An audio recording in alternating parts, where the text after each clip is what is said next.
Well, this is part 2 of AOH breaking down the BS spewing forth in just one episode.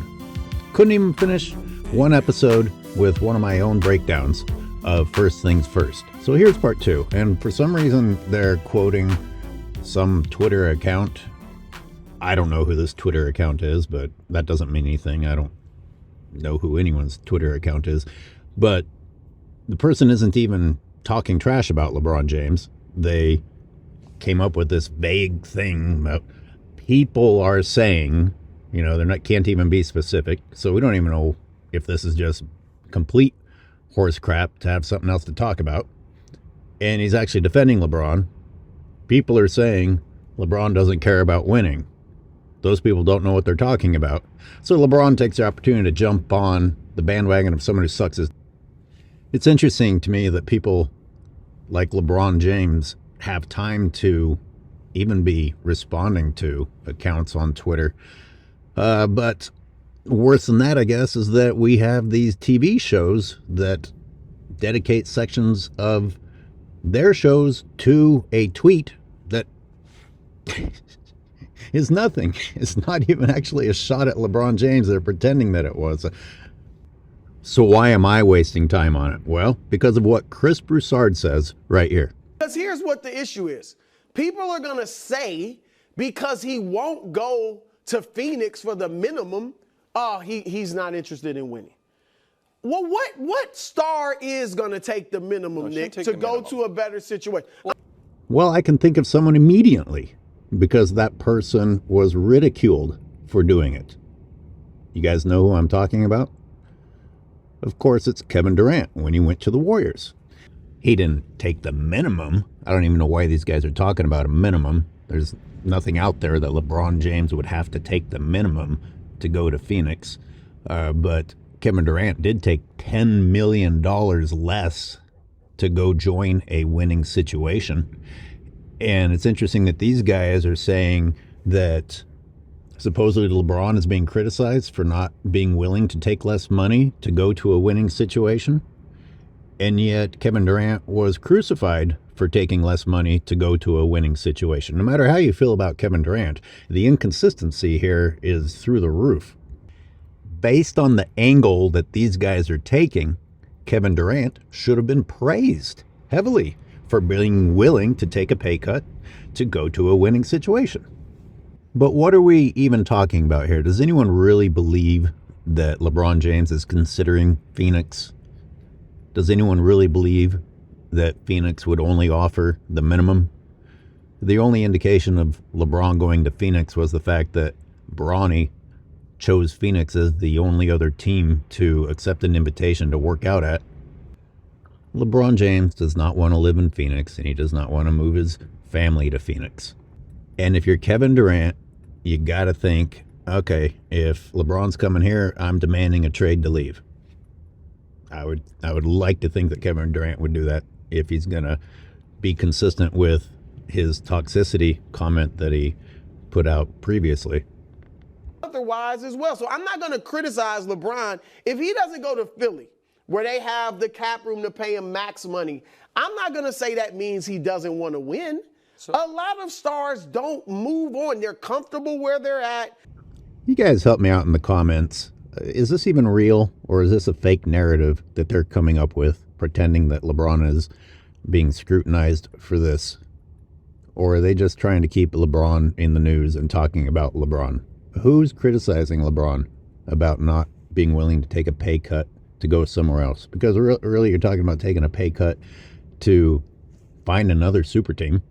He's not going to go do something brave like Jordan did with the Wizards and join a shit team and play just for the competition of it. Which brings me to the other point they're saying. Does LeBron care about winning? Well, LeBron cares about winning in terms of it helping his legacy, but he's only going to do it if the odds are stacked heavily in his favor.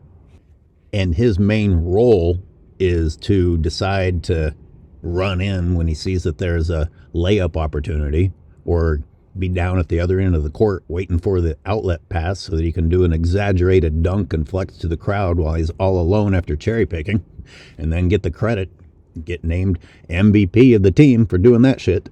I don't think it's fair to say if LeBron stays in LA where it doesn't look, I don't think they'll win the championship, that he doesn't want to win.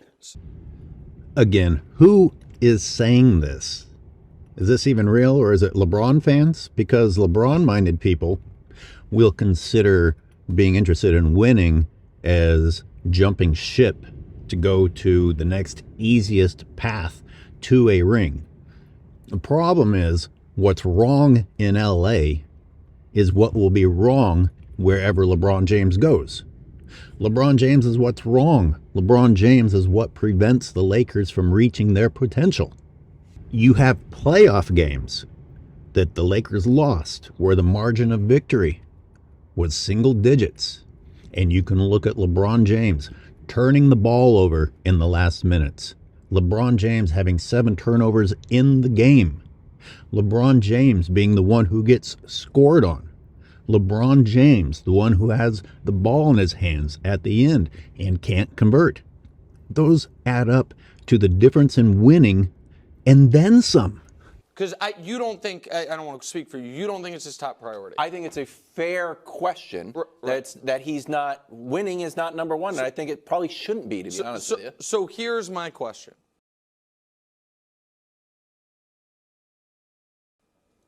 If we're being just totally fair and logical here. That's not going to happen. Man, hearing those words come out of Nick Wright's mouth, oh man, that's too much. Does every player in the league who signs for $1 more than the minimum show you that winning is not their single most important priority? See, what are they talking about? This isn't even a thing. This is not a topic. So I guess I'm wasting your time by even analyzing this. They aren't really talking about anything that exists. What Broussard said I found very interesting. I'll see if there's anything else interesting in this, and then we'll just cut it. But it's interesting that they're taking the angle that the only way for him to show that he's interested in winning is to take the minimum and go to Phoenix. He could take a few $1 million less in LA so that they had some wiggle room. The egos of these guys needing to have the supermax. What do you think that the world is going to look at you worse because on your contract in the year 2024 it didn't say supermax? I mean, good God. Take $10 million less. Take $20 million less per year because he's making 50 effing million a year, and help your team out. And help your team out even more by not fucking playing. If the day before LeBron's decision to opt out of his deal and become a free agent, I don't even have to let him finish his sentence before there's another point to be made. People should not respect the fact that LeBron James does this to the teams he plays for all the time. Every time. Is he coming back? I don't know. He has the opt-out clause. He's guaranteed all this money, and he still has the opt-out clause. So he can bend you over the barrel, taking your money one direction, or say, I'm going to bend you over the barrel another way and just leave and let you figure out what to do next season. Last minute, let you figure out what to do next season, because I wouldn't tell you what my plans are, because that's how good I am. I'm a max player. if Anthony Davis retired, do you think he would stay with the Lakers? Because I don't.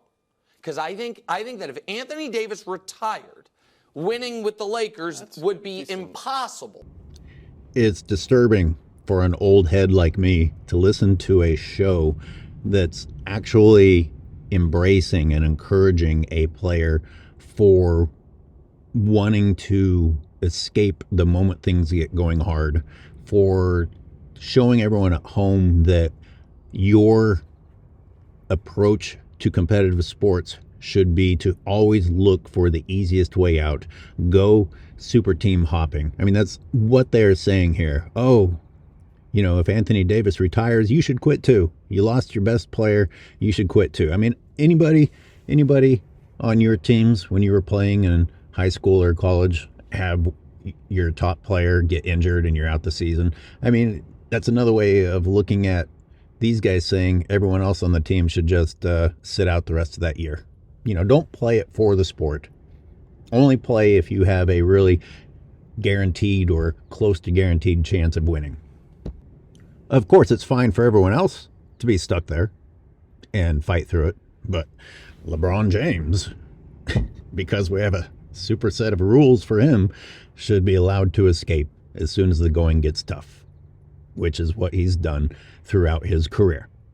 As soon as the odds look like they aren't going to be stacked heavily in his favor, I'm going to run somewhere else, which brings us to the Anthony Davis thing.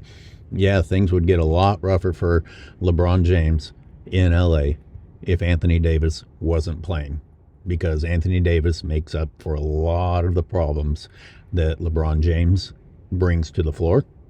And Anthony Davis makes LeBron James look good because people like to talk about the duo. The lobs passing inside to Anthony Davis. Well, everyone on that team has magnificent alley-oops and lobs to Anthony Davis.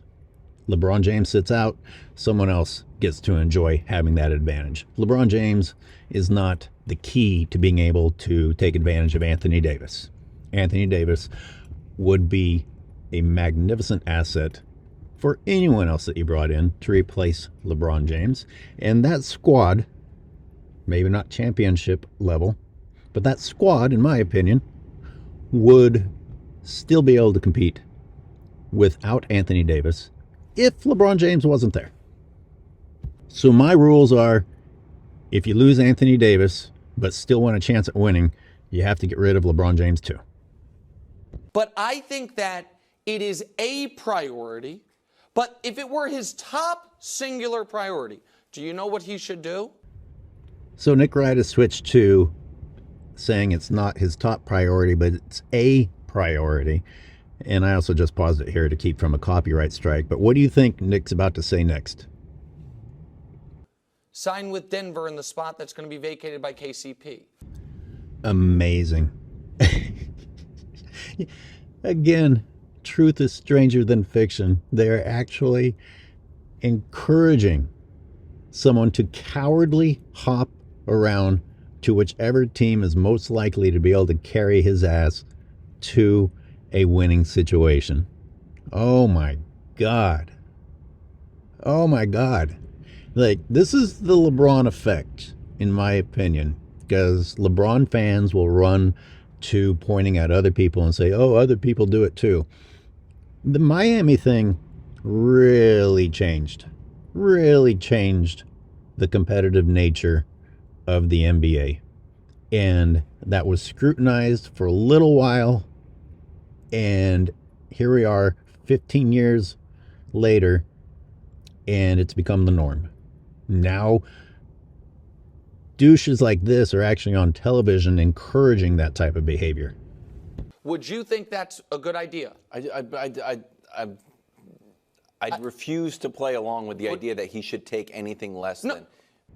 And the flip side of this ugly conversation that these people are having is, well, pride and ego dictates that he should never take anything less than the maximum. Okay, that's a gross thing to say.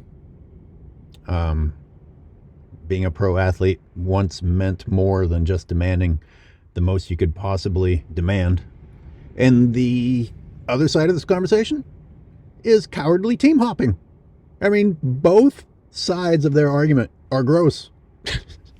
Be compensated But for anything. let me ask you this. Now, do I want him to stay with the Lakers? No. I know, Brew, you might have some places he could go. Nick Wright, encouraging a lack of loyalty to teams. And I know loyalty is something that is slipping into folklore, something you just hear about took place in the past, but it doesn't mean that it's good that he's sitting here encouraging people not to be loyal. But why does Nick Wright want LeBron to leave LA? Because he wants LeBron to go get carried to a ring somewhere else, because he knows that the people that follow that type of a person only care that you can say, technically, now he's got 5 on 5 teams. Doesn't that make him the GOAT? All right, well, this is just dumb. They continue to say dumb things, and now I'm the dumb one because I spent time talking about people saying dumb things. So, so I will sign off here.